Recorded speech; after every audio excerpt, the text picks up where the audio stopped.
Hasan va Husan aka-uka. Ularning ikkalasi ham suvni asrash kerakligini bilishadi, ammo Husan shunchaki biladi xolos. Hasan esa haqiqatan ham asraydi. Assalomu alaykum ukam. Va alaykum assalom akajon.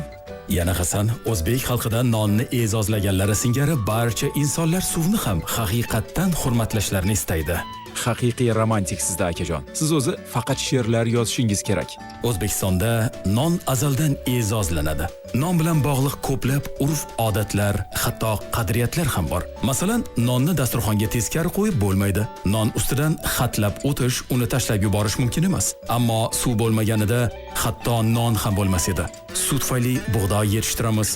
Suvning sharofati bilan dehqonda don ekish va yig'ib olish uchun kuch-quvvat paydo bo'ladi. Aynan ob-hayot tufayli tegirmondan chiqqan bug'doy xamirga aylanadi va undan xushbo'y mazali nonlar pishiriladi. Dada, yana agar suv bo'lmaganida siz sevadigan ko'k choyingizni ham icha olmagan bo'lardingiz. Albatta o'g'lim, suv bo'lmasa biz o'rganib qolgan hech narsa bo'lmasadi.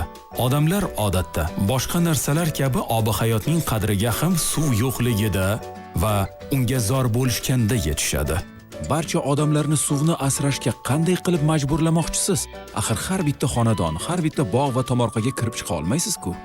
Yo'q, hech kimni majburlab bo'lmaydi. Shunchaki har kim o'zidan boshlashi kerak.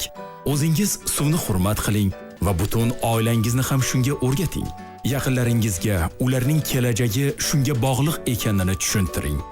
Sizning uyingizda-chi, suvni tejab, uni e'zozlashadimi? Suvni hurmat qilish orqali siz o'zingiz va farzandlaringiz kelajagini ta'minlagan bo'lasiz.